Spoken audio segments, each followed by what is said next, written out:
विपक्ष तो तमाम राज्यों में वोटर लिस्ट में गड़बड़ी और नाम काटे जाने जैसे मुद्दों को उठा ही रहा है, तो साथ ही चुनाव आयोग और बीजेपी पर मिलीभगत का भी आरोप लगा रहा है।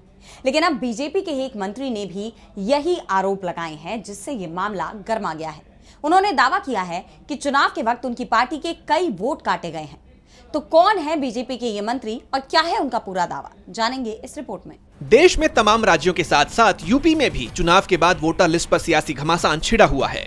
समाजवादी पार्टी लगातार चुनाव आयोग पर अपने वोटरों के नाम काटने का आरोप लगा रही थी, लेकिन अब योगी सरकार के मंत्री असीम अरुण के एक वीडियो ने इस मुद्दे को और गर्मा दिया है। असीम अरुण ने खुद बीजेपी के वोट कटने और चुनाव प्रक्रिया में गड़बड़ी का आरोप लगाया है, जिसके बाद राज्य की सियासत गर्मा गई है। दरअसल बरेली दौरे पर आए असीम अरुण ने मीडिया से बात करते हुए कहा कि इस लोकसभा चुनाव में कन्नौज में बीजेपी के वोट बड़ी संख्या में काट दिए गए। उन्होंने दावा किया कि हर बूथ पर 10-15 लोगों के वोट गलत तरीके से काटे गए थे।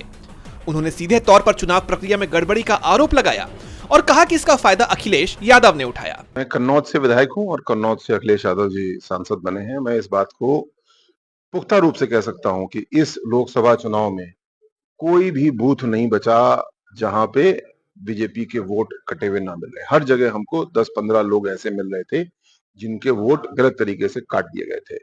तो चुनावी प्रक्रिया में निश्चित रूप से ये गड़बड़ी है और कहां पे कौन लाभ ले रहा है ये मुझे नहीं पता, लेकिन कन्नौज में अखिलेश यादव ने जरूर इसका लाभ लिया। असीम अरुण के इस बयान के बाद सपा प्रमुख अखिलेश यादव ने तुरंत प्रतिक्रिया दी।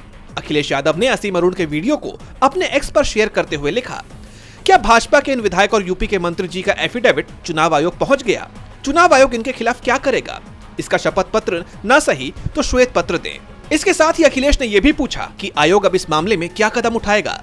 दरअसल विपक्ष तो काफी वक्त से वोटर लिस्ट में धांधली और नाम काटे जाने जैसे आरोप लगा रहा था, लेकिन अब सत्ताधारी पार्टी के मंत्री का ऐसा बयान आना एक बड़ा सवाल खड़ा करता है कि क्या वाकई वोटर लिस्ट में हेरफेर मुमकिन है।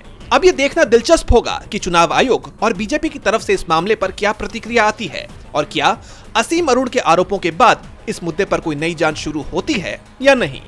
डीबी लाइव की रिपोर्ट।